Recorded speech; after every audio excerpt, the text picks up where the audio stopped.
Pongámonos en situación por un momento. Imaginemos que dos hermanos crecen bajo el mismo techo.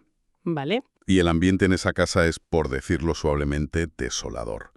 Tienen un padre que es un alcohólico severo, adicto, un hombre que entra y sale de la cárcel constantemente. Una infancia tremenda, vaya. Sí, una estela de dolor tremenda.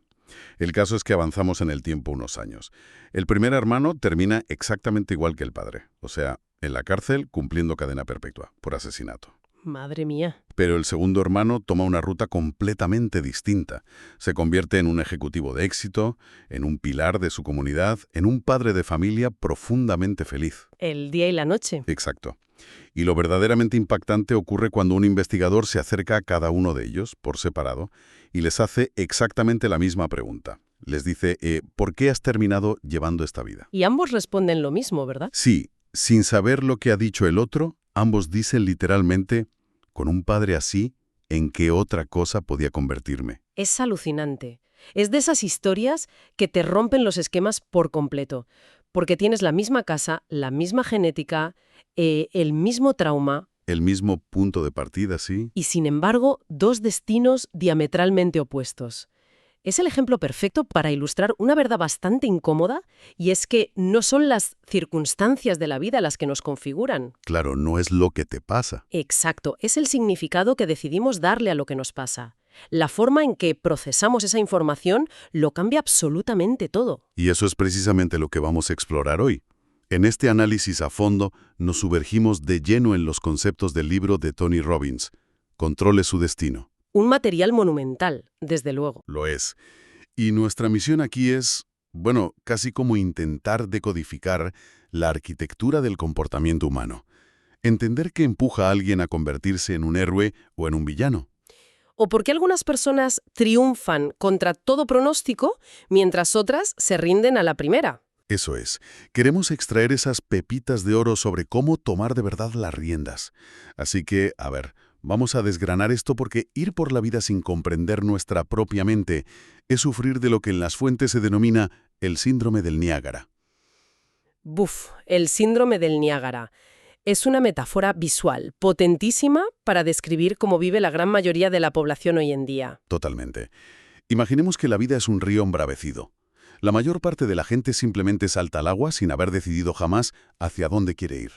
Se dejan llevar por la corriente, sin más. Sí, su día a día consiste en esquivar rocas, que si pagar una factura imprevista, que si un enfado en la oficina, un problema con el coche. Están tan ocupados reaccionando a las turbulencias inmediatas que, claro, no reman hacia ningún lado. Van a la deriva.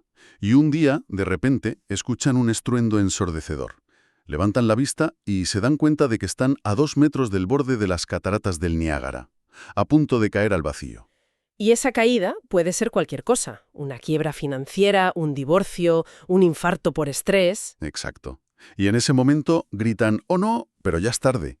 Ya es físicamente imposible evitar la caída. Y la verdadera tragedia es que esa caída casi siempre se podría haber evitado, porque para no precipitarse por esas cataratas hay que tomar el control de los remos muchísimo antes. Cuando todavía se está kilómetros río arriba. Eso es.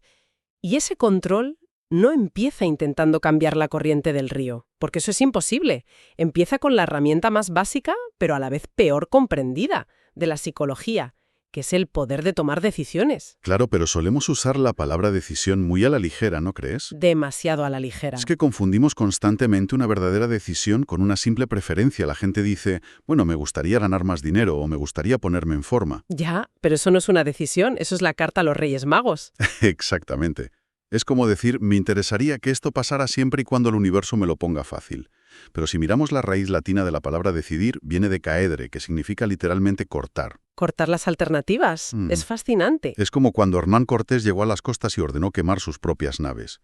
No es solo decir que vamos a conquistar el territorio. Es mirar atrás, ver que los barcos están ardiendo y darte cuenta de que la única forma de sobrevivir es avanzar. Tomar una decisión real es eso, es comprometerse con un resultado y cortar de raíz cualquier plan B. Porque si cortas el plan B, tu cerebro deja de gastar energía calculando la ruta de escape. Es un nivel de compromiso absoluto. Y altera tu percepción de los obstáculos por completo. Fíjate en uno de los ejemplos históricos que traen las fuentes, que es espectacular. la historia de Soichiro Honda. Buf, esa historia es increíble. Hablamos de un joven estudiante japonés en 1938, invirtió todo lo que tenía en desarrollar un nuevo diseño de aro de pistón para vendérselo a Toyota. Trabajaba día y noche, ¿no? Durmiendo en el taller. Sí, e incluso empeñó las joyas de su mujer para seguir financiando el prototipo. Y después de todo ese sacrificio, logra presentar su diseño a los ingenieros de Toyota. Y Le dicen que no. le dicen que no cumple con los estándares de calidad. Para casi todo el mundo ese es el momento en el que recoges tus cosas y te buscas un empleo normal. Es la roca en el río que hunde tu bote definitivamente. Claro, pero él había tomado una decisión, no tenía una preferencia. Así que vuelve a la escuela por 2 años más, soportando las burlas de profesores y compañeros. Perfeccionando el diseño. Eso es. Y por fin, Toyota le da el contrato. Y justo cuando va a construir su fábrica, el gobierno japonés se prepara para la Segunda Guerra Mundial y le niegan el acceso al hormigón. No hay materiales. Es que parece una broma pesada. Fábrica y luego, durante la guerra, la bombardean 2 veces. Destruyendo casi todo. ¿Sí? ¿Y qué hacen? Pues él y su equipo se dedican a correr por el campo recogiendo los bidones de gasolina vacíos que desechaban los aviones estadounidenses. Los regalos del presidente Truman, creo que los llamaba. Exacto. Fundía ese metal para usarlo de materia prima. Y para rematar, después de la guerra, un terremoto destruye lo poco que quedaba. Madre mía, es que no le daba tregua a la vida. Ninguna. Además, había una escasez brutal de gasolina en Japón. Honda no podía ni usar su coche para ir a comprar comida para su familia al mercado negro. Así que coge un motorcito que tenía por ahí y se lo acopla a su bicicleta. El origen de todo, claro. Sí, los vecinos lo ven, le piden que les fabrique bicicletas motorizadas, se queda sin motores, decide construir una planta entera, pero no tiene capital. Y la economía del país estaba devastada. Pues su decisión fue redactar una carta personal apelando al orgullo nacional y enviarla a los 18.000 dueños de tiendas de bicicletas de todo Japón. ¿18.000 cartas a mano? Y logró convencer a 5.000 para que le adelantaran el dinero. De ahí nació la famosa motocicleta Super Cab y el imperio global que es Honda hoy. Es alucinante porque ilustra cómo una decisión real elimina la excusa de no tengo recursos. Y, a ver, no hace falta ser un empresario multinacional para aplicar esto. Desde luego que no. Pensemos en el caso de Ed Roberts, un hombre que quedó paralizado del cuello para abajo por la polio a los 14 años, confinado a una silla de ruedas dependiente de un respirador. Podría haberse rendido perfectamente. Podría haber dejado que esa circunstancia dictara su vida entera, pero decidió no centrarse en su dolor físico. Decidió ser una fuerza de cambio. Y vaya si lo fue. Fue el primer cuadripléjico en graduarse en la Universidad de California en Berkeley. Se convirtió en el pionero de los derechos de las personas con discapacidad en Estados Unidos, liderando el movimiento de las rampas en edificios públicos. Todo ese impacto gigantesco surgió de una única decisión interna. Claro, pero aquí me surge una duda. Si comprometerse y pensar a largo plazo es tan poderoso, ¿por qué fallamos tanto? Entiendo que a nivel individual cueste hacer dieta, pero ¿qué pasa con los grandes ejecutivos? ¿A qué te refieres exactamente? Pues, por ejemplo, al desastre del petrolero Exxon Valdez que se menciona en el material. Era obvio que usar petroleros de casco simple era un riesgo ecológico masivo a largo plazo, porque un equipo de ejecutivos brillantes decidió no instalar cascos dobles solo para ahorrarse unos dólares hoy. Lo fascinante aquí es que hay un cortocircuito biológico profundo. Es el motor invisible del comportamiento humano. Vale, cuéntame más sobre eso. Todo lo que hacemos, desde posponer la alarma por la mañana hasta firmar un acuerdo multimillonario, está dictado por 2 fuerzas biológicas gemelas. Dolor y placer, supongo. Exacto.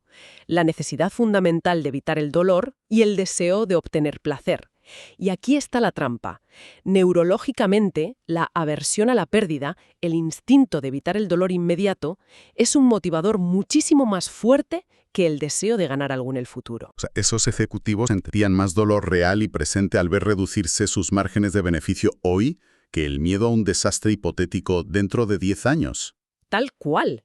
El cerebro prioriza la amenaza inmediata siempre. Piensa en el contraste entre 2 figuras muy distintas que cita el libro. La Madre Teresa de Calcuta y Donald Trump. Interesante comparación. Pues la Madre Teresa aprendió a asociar el placer máximo con el acto de aliviar el dolor de los enfermos terminales en la India. Y por otro lado, Donald Trump ha organizado su vida en torno al inmenso dolor, la agonía psicológica absoluta, que él asocia a la idea de ser el segundo mejor o de perder. Para él no estar en la cima es un fracaso insoportable. Exactamente. Son vidas diametralmente opuestas, pero impulsadas por el mismo mecanismo: huir de lo que consideran doloroso y perseguir lo placentero. Entonces el motor es idéntico de fábrica, pero lo que cambia es a qué le asignamos ese dolor o ese placer. Pero claro, eso se puede forzar.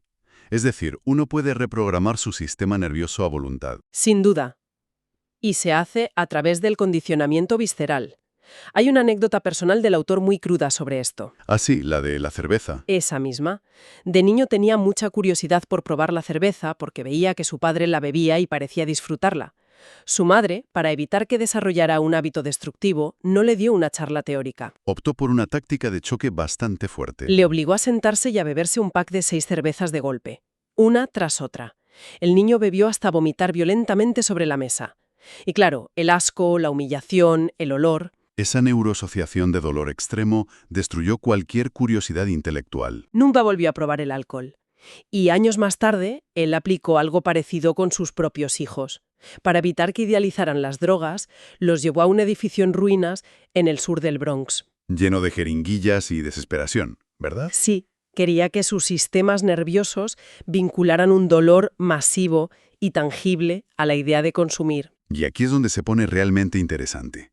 Porque es una táctica arriesgada, sí, pero demuestra el poder de crear neuroasociaciones. Ahora bien, si nuestro cerebro es tan vulnerable, ¿qué pasa si alguien usa ese mecanismo biológico contra nosotros desde fuera? Ah, amigo, esa es la base de industrias enteras. Si no eliges tus asociaciones de dolor y placer, te aseguro que alguien más lo hará por ti. El marketing, claro. Los publicistas son los maestros absolutos de este secuestro neurológico. Me acuerdo del ejemplo de las pasas de California en los años 80. La industria estaba en la ruina porque la gente asociaba las pasas con algo seco, aburrido. Era una asociación de dolor o de tedio absoluto. ¿Y qué hizo la agencia de publicidad? Pues no usaron argumentos lógicos sobre la fibra. Crearon esos personajes de plastilina, las pasas con gafas de sol, bailando, música de Motown.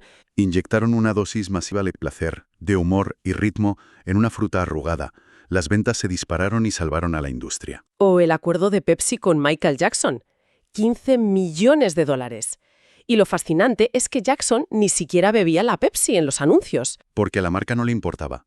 Sabían que al mostrar el producto en el momento en que millones de jóvenes sentían la euforia de verle bailar, la emoción se transfería físicamente a la lata. Y este mecanismo es una herramienta de ingeniería social tremenda, especialmente en la política. Sí, las campañas políticas son expertas en esto. Hay un caso de estudio clásico de la campaña presidencial de 1988 entre George Bush y Michael Dukakis. Y, de nuevo, sin entrar en debates ideológicos, es un ejemplo puramente técnico de cómo se usa el dolor. ¿Para condicionar el voto? Claro. El equipo de Bush necesitaba alejar a los votantes de Dukakis. En lugar de debatir políticas complejas, emitieron un anuncio sobre un convicto llamado Willie Horton, que había cometido crímenes atroces durante un permiso en el estado que gobernaba Dukakis. Independientemente de la postura política de quien nos escuche, el anuncio no estaba para informar, sino para crear un vínculo directo entre el rostro de Dukakis y el miedo más visceral al crimen. Exacto. Al inyectar un dolor agudo en la mente del votante, se crea una reacción de rechazo automático. Es pura mecánica psicológica. Vale, entonces, dolor y placer mueven los hilos. Pero, ¿quién escribe el guión? Si a alguien le causa dolor ser el segundo, pero a otro le da igual, ¿qué es lo que determina qué cosas consideramos dolorosas o placenteras en primer lugar? Esa es la pieza clave, la arquitectura de nuestras creencias. Las creencias son el código de programación que le dice al cerebro cómo interpretar las cosas. Y una creencia no es una verdad absoluta. Para nada. Es simplemente un sentimiento interno de certidumbre sobre algo. Si alguien dice, soy un desastre para las matemáticas, no es una ley física, es una sensación de seguridad profunda sobre esa idea. Hay una metáfora visual buenísima en las fuentes para esto. Imaginemos que una creencia es como una mesa. El tablero es la idea. Por ejemplo, soy una persona muy creativa. Pero un tablero flotando no se sostiene. Exacto, se cae, necesita patas, y esas patas son nuestras experiencias, nuestras referencias pasadas. Ganaste un concurso de dibujo, alguien alabó tu forma de vestir, cada experiencia es una pata que atornillas al tablero. Cuantas más patas tengas, más inquebrantable será la mesa. Y el poder de estas mesas cognitivas tiene efectos fisiológicos medibles, ¿eh? Ah, el experimento de Harvard, ¿no? Sí, con estudiantes de medicina. Les entregaron 2 píldoras. Una cápsula roja, presentada como un estimulante potentísimo, y una azul, descrita como un tranquilizante. Pero les habían cambiado los contenidos a propósito. Claro, la roja era un sedante y la azul era pura anfetamina.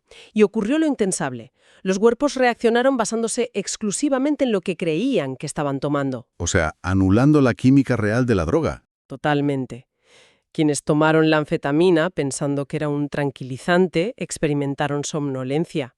Su nivel de certidumbre revirtió el efecto en su torrente sanguíneo. Es asombroso. Y a nivel colectivo también construimos unas mesas enormes sobre patas falsas. Pensemos en el teclado QWERTY que usamos todos en el móvil o en el ordenador. Todo el mundo jura que es el diseño más rápido. Y es mentira. Se diseñó hace 120 años precisamente para ralentizar a los mecanógrafos porque las máquinas se atascaban si teclabas muy rápido. Y hoy lo consideramos la cumbre de la eficiencia. Pero a ver, aquí tengo que hacer de abogado del diablo. Me dices que el cerebro anuló un tranquilizante por una idea. Pero hemos dicho que las experiencias, las patas de la mesa, vienen del mundo real. Sí. Pero tienen que ser reales. ¿Qué pasa si alguien se inventa sus propias referencias en su cabeza? ¿Puede la mente construir una mesa sólida sobre patas invisibles? Si conectamos esto con el panorama general de la neuroplasticidad, el cerebro humano tiene verdaderas dificultades para distinguir entre una experiencia real y algo imaginado con mucho detalle y emoción. Así que las patas imaginarias funcionan igual de bien. Fíjate en Roger Bannister. En los 50, la ciencia decía que era imposible correr una milla en menos de 4 minutos. Decían que el corazón explotaría. ¿Y cómo construyó él las patas si no tenía referencias previas? Imaginando la carrera. Corrió esa milla por debajo de los 4 minutos miles de veces en su mente, sintiendo el sudor, la respiración, con tanta intensidad que su sistema nervioso lo aceptó como un hecho antes de pisar la pista. Y lo logró. Construyó la mesa antes de comprar la madera. Exactamente. Pero ojo, que esto tiene un reverso oscuro. El psicólogo Martin Seligman estudió lo que llamó la incapacidad adquirida. Si alguien se enfrenta a varios fracasos, su mente puede construir patas invisibles para sostener una creencia letal. La de soy inútil y no tengo control sobre mi vida. Eso es. Y ocurre cuando procesamos la adversidad a través de 3 filtros, las 3P: permanente, omnipresente y personal. Vamos a bajar esto a tierra. Imaginemos a un diseñador gráfico al que acaban de despedir. Vale. Si aplica la P de permanente, pensará que nunca va a encontrar trabajo, que su carrera está acabada. Si aplica la de omnipresente, dejará que el fracaso contamine todo lo demás, pensando que toda su vida, hasta sus relaciones, son un desastre. Y la tercera, la personal, es la estocada final, ¿no? Pensar que le han despedido porque él es defectuoso por naturaleza, fabricando patas de plomo que lo mantienen atrapado en la inacción. Entonces, ¿qué significa todo esto? Si alguien se da cuenta de que tiene esa mesa tóxica en su cabeza, ¿cómo coge el mazo y la destroza para construir una nueva? Volvemos al dolor y el placer. Para desmantelar una creencia limitante, primero debes introducir la duda. La duda es la carcoma que devora las patas de la mesa. Si te cuestionas si algo es realmente cierto repetidamente, las patas tiemblan. Pero el golpe definitivo es otro. Es asociar un dolor masivo y visceral a seguir manteniendo esa creencia. Tiene que doler más quedarse igual que cambiar. Hay una historia tremenda sobre esto. Una líder del Ku Klux Klan invitada a un programa de televisión en directo y durante la emisión renuncia públicamente a sus creencias racistas. ¿Y cómo alguien cambia algo tan extremo de un día para otro? Lo que pasó en el vuelo hacia el plató. Tuvo una discusión brutal con su propio hijo adolescente, que la confrontó por sus ideas de odio. Al aterrizar le dijo que la abandonaba y amenazó con no volver a verla si no cambiaba. El dolor absoluto. Se vio forzada a asociar la pérdida de su hijo a las creencias racistas que había defendido toda su vida. Esa presión actuó como un mazo que destrozó su mesa de creencias. Tuvo que adoptar una nueva basada en la tolerancia como mecanismo de supervivencia. Es un caso extremo, pero muestra la diferencia entre opinión, creencia y convicción. Una opinión se cae fácil con lógica. Una creencia cuesta más cambiarla. Pero una convicción tiene una intensidad emocional tan gigantesca que te obliga a actuar. Entonces, resumiendo nuestro viaje de hoy, Una decisión real implica cortar opciones. Esas decisiones están gobernadas por el dolor y el placer. Y nuestras creencias son el código fuente que dicta qué nos causa ese dolor o placer. Esto plantea una pregunta importante. ¿De dónde sacamos las patas de nuestras creencias? A menudo las pedimos prestadas a la sociedad. La prueba social. Si la mayoría lo cree, debe ser verdad. Pero la historia nos dice lo contrario. En la época de Copérnico, el consenso absoluto era que el Sol giraba alrededor de la Tierra. Y Copérnico tuvo que enfrentarse a toda la humanidad para demostrar la verdad, lo que demuestra que la prueba social a menudo es una trampa. La lección clave es que nadie es una criatura moldeada pasivamente por su entorno. Todos podemos desatornillar las patas de nuestras neurosociaciones y cambiar de rumbo. Es un poder inmenso. ¿La tecnología esté inyectando artificialmente patas en nuestra mente? Mesas enteras que nadie ha Elegido conscientemente, claro. Pensemos en los dos hermanos del principio, frente al río de sus vidas. Uno se dejó llevar y el otro decidió remar. La verdadera pregunta hoy es, ¿quién es el verdadero carpintero de nuestras mentes? ¿Y quién está manejando realmente los remos?